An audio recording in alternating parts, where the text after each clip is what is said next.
क्या हुआ वलीद, आपको सब ठीक तो है?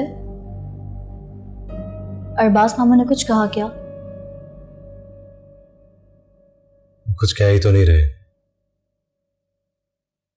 एक छोटी सी बात का जवाब देने के लिए उन्होंने इतने दिन लगा दिए।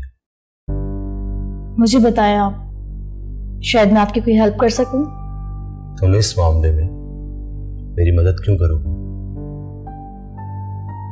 मैं आपकी बीवी हूं वलीद, और मेरा पूरा फर्ज बनता है कि मैं आपका साथ दूं। ये कोई खुशी की बात नहीं है। ये कोई ऐसी बात नहीं है कि तुम खुश दिली का मुजाहरा कर रही हो। बता देंगे या तो मुझे समझने में आसानी रहेगी। मैं अपनी प्रॉपर्टी का 50% सारा के नाम करना चाहता हूं। क्या हुआ? अब साथ नहीं दोगी? नहीं, मैं अब भी साथ दूंगी। एक बात पूछूं वलीद? पूछो। ये आपकी ख्वाहिश है या ज़ारा की? इससे क्या फर्क पड़ता है? वादे की हकदार तो है। मुझसे ना भी मांगे या मांग भी ले, या मैं अपनी खुशी से दे रहा हूं, इससे कोई फर्क नहीं पड़ता। हाँ, हक तो बिल्कुल है, लेकिन ये बहुत जल्दी नहीं है। आप है तो किसी चीज की कमी नहीं है, ना मुझे ना ज़ारा को। और अगर खुदा ना खास्ता,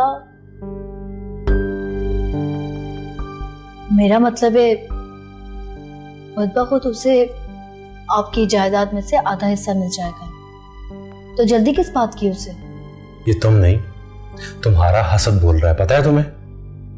मेरा हसद नहीं बोल रहा, आपको परेशानी में देखकर मेरा एहसास बोल रहा है वलीद। और मैं मामू जान साहब की सिफारिश करूंगी। अगर बाबा फिर भी ना माने तो आप ज़ारा को समझा दीजिएगा, सिंपल सी बात है। यही तो बात है, वो समझना ही तो नहीं चाह रही। शादी से पहले वो ऐसी बिल्कुल नहीं थी। वलीद, मोहब्बत एक खूबसूरत आबशार की तरह पहाड़ से गिरती है और नीचे गिरकर वो पानी पानी हो जाती है। समझा नहीं।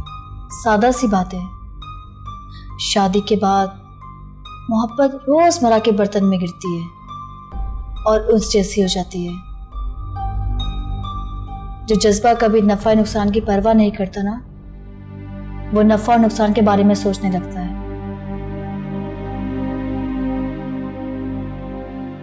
इसीलिए पूछा मैंने आपसे कि आप उससे आधी जायदाद देना चाहते हैं, वो खुद से मांग रही है।